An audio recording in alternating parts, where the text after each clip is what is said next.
Hey my friends, Robert Rodriguez Jr. here, and welcome back to another Lightroom creative workflow tutorial where I share basically my thought process and my workflow when I'm developing an image in Lightroom and really sort of taking it in my vision from the original capture all the way through to the finished image and then to a final print. And I will be showing you the finished print for this image at the end of the video, so you can really get a chance to see that and appreciate the whole process, I hope, a little bit better. Before we get started, I want to mention that I am using Lightroom 5 today, the new Lightroom 5 beta that was released a couple weeks ago, and I'm really enjoying it. Some really nice features that I think are especially useful for workflow. One of them is this new Smart Previews feature, which means that now we can edit our images in Lightroom without having the original raw files online. So I can take my catalog from my main computer, put it on my laptop, go off-site somewhere where I don't have access to the drives that have my raw files on them, my RAID, and I can still edit images. I can still go into the develop module and make develop changes, and then when I get back home, it'll sync up to the original raw files on my RAID. So that's really nice for workflow and speeding things up, making the whole developing process much more efficient. All right, so this image here I made in the Cades Cove area of Great Smoky Mountains National Park down in Tennessee a few weeks ago, where I was teaching a workshop and had some extra time on my own to go out and explore and make some photographs. And on this particular day, there was just this beautiful fog hanging in the valley. It was sort of overcast on the horizon. I wasn't sure whether the light was going to come up or what it was going to do. And then suddenly it broke through the clouds and lit up this middle section of the valley with this beautiful orange luminescent light, and created this great juxtaposition between the foreground, which was still dark and in shadow, and the middle ground here, and then the background mountains, which were still dark. And I really liked the sense of depth that it created, where it kind of pulled the eye from the foreground and this silhouetted tree, which is very strong because of the contrast. It pulled the eye towards the middle and then to the back. And normally it would be really hard to take the focus off of a silhouetted tree like this, but with this light in the back, it really created a nice sense of depth and balance. And I originally tried to put the tree in the center, and then I tried it on the side, and it felt better here to me as far as the visual weight was concerned. And also this repeating pattern of trees from the foreground and then back into the valley. And so that's always, those are things that I think about when I'm composing. What's the strongest way of seeing this image and of simplifying, making the composition as simple as possible, but also making it very strong. With that in mind, those are the ideas and sort of the vision that I take into the processing when I'm in Lightroom, because I envisioned it this way, I thought of it this way, I felt it this way, and then that kind of guides me through the rest of the workflow, as it were. So let's get started on this. Let me show you the original. All right, that's what it looked like when I imported it into Lightroom, and this is the final. So you can see how the things that I describe aren't necessarily so apparent in the original. They were there. It's just a question now of using Lightroom as a tool to help us to bring that vision across and ultimately some emotion to the viewer.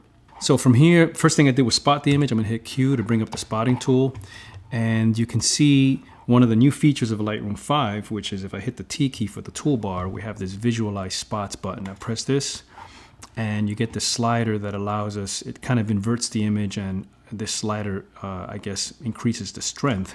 But you can see all the dots here, and these dots are the specks of dust on my sensor. So it's just a question of clicking on each spot and making sure that it doesn't try to heal from an area that you don't want it to heal from. So for example, if it had actually grabbed from this area here, you can see how it's putting the branch into the sky, and we don't want that. So we can easily just grab the source and move it around. Okay, here,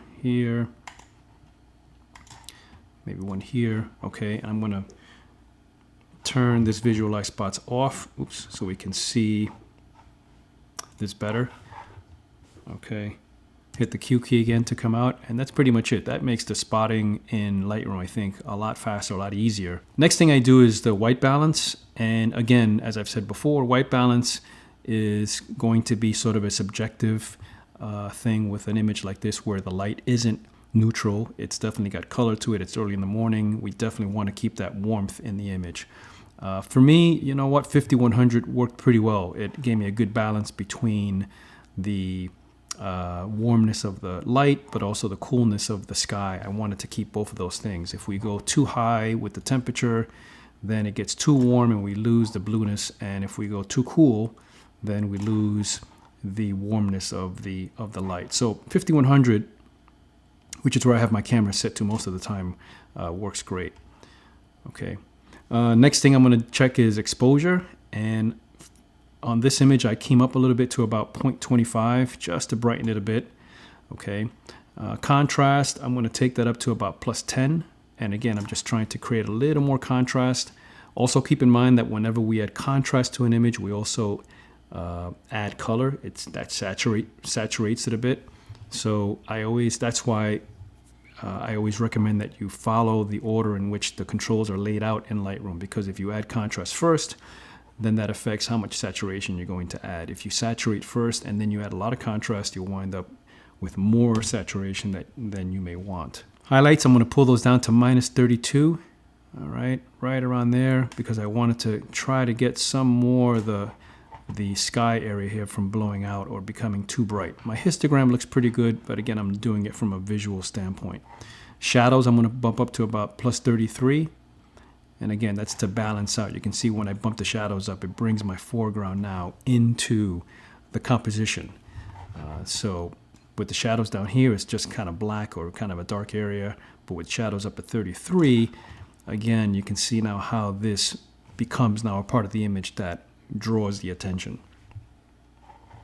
Whites, I'm going to push up just a little bit to +3.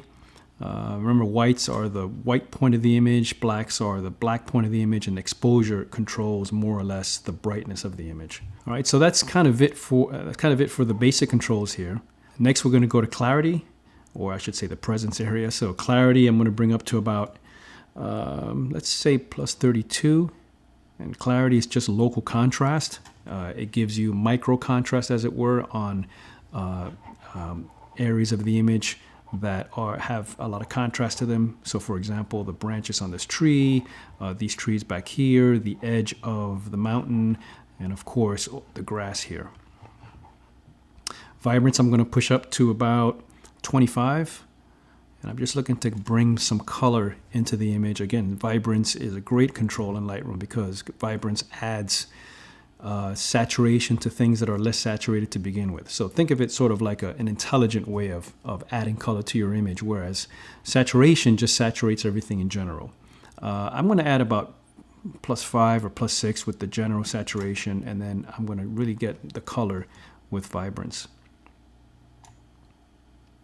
All right, so we're getting a little closer now. You can see now how the foreground, as I mentioned before, is becoming more stronger in the image because we've brightened it up, and it's got detail and texture in it, and it's got some tonality. Okay, we've also got some of the fog spilling into this area here, which again pulls the eye in and gives the image depth, you know, this idea of front to back or 3 dimensions.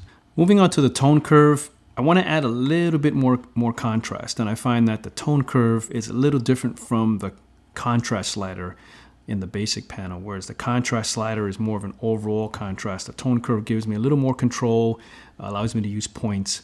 Usually I start with the medium contrast curve in the point curve and see how that looks, and then I'll use it as a starting point. For me, this works pretty well. It darkens down the foreground a bit, but I'm going to use some local adjustments later to bring that back. But I like the way it brings out these trees here, gives me a little more depth with the tree, makes it a little bit more silhouetted, gives me a little bit more color. So I'm happy with what that's doing here in the tone curve. I'm not going to do anything with the HSL controls yet, except for this orange here. Definitely seemed the color that I'm getting here is not exactly the color that I think I saw. And so what I did was I used the target adjustment tool here and selected hue. So we can either adjust hue, saturation, or luminance. I'm going to adjust hue, and I'm just going to drag in here downward, and right around there just gives me a little bit more red. And to me, that looks more like what it looked like when I was there. Okay, so right about there. And one quick tip I'm going to give you: if you hold down the Option key and click on any of these triangles here, it puts them into single mode, which means that when you open up one panel, the other one's closed. Whereas the regular way or the normal way, you can have many of these panels open at once. And sometimes that's useful. I find that I only want to really be working with one panel at a time, and it sort of closes the other ones up and keeps things tidy. So I kind of like that. I'm not going to do anything in split toning. In the detail panel, I'm going to take the sharpening up to about 50 or 60. Okay, that the amount controls the overall sharpening. Radius controls how much we're going to sharpen from individual pixels. Where the edges are going to be detected, how narrow or wide an edge will be, and I'm going to go bring this down to about 0.8. And the reason for that is because I want all these little edges to be detected in the grass, in the trees, especially up here. And so I'm telling Lightroom to find really, really narrow edges and sharpen those, which would be the opposite that you would do, let's say, with someone's face, where you just want the overall outline. And here I have a lot of high frequency detail. I want Lightroom to find that. I'm going to take the detail slider up to about 75 or 80. And again, I'm just telling Lightroom now to add more detail to the edges that it's finding. Okay, so I'm boosting that. And if I hold on the Option key, you can see how it gives you a way of looking at that. So here's the detail down to 2 or 3 or 10, and here's the detail up around 69 or 70 or 80. You can see how it's really picking out and finding those small tiny edges. And then masking is just a way to mask out parts of the image that you don't want sharpened. Again, holding on the Option key, I'm going to bring this up until I get most of the sky black, and black means that it's being protected from the sharpening. Not too much, because I don't want to take the sharpening away from the foreground. So let's say, I'm going to say around 15. Noise reduction, the settings on this image, I shot this at ISO 800. That was really a mistake on my part. Just didn't check my camera before I went out this particular day, and things happened so quickly.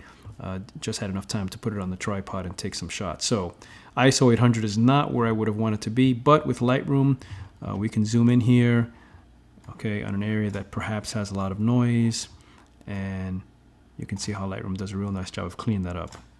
A combination of luminance and color noise reduction. And because I don't have a lot of noise, the other controls here work fine at their defaults. If I did have a huge noise problem, then I can work with the detail and the contrast here. In this case, I think I'm generally okay. You can see here, noise levels look pretty good. Lens correction, which is something that I always suggest you turn on automatically. I'm just going to turn that on, and that basically fixes distortion and also fixes for vignetting, which happens in the lens. Vignetting and light fall off towards the corners, it compensates for those. So this is something that you can enable in Lightroom on import, and I think I have a previous blog post where I talk about how to actually do that. So you can check that out, and I'll put those in the notes underneath this tutorial. Effects, didn't use any, like post vignetting, anything like that. Camera calibration, again, I went with my standard camera setting for my particular camera. One thing I will mention is that just like in the old days, we had film stocks, and each film stock will give us a different interpretation of the color, Velvia, Africa, Provia, whatever it was. If you have a Canon camera or a Nikon camera, you will have different camera profiles here that you can play with, and they do give you different renditions or interpretations of the color. So you're not just stuck with one particular way or one particular version of the profile for your camera. So for example, if I switch to ACR 4.4, you can see that changes the color just a bit. If I switch to Adobe Standard, okay, that changes it a bit. You see how this became a lot redder now. I'm going to go back to Camera Standard, which is kind of the one I like to use for this particular camera. All right, then finally we're going to jump to the local adjustments. I like to start with global adjustments, get the image looking more or less the way you want it in the ballpark, and then the local adjustments allow you to fine tune, and I'm a really big fan of dodging and burning. I'm going to come here and turn on the brush so you can see what I actually did here.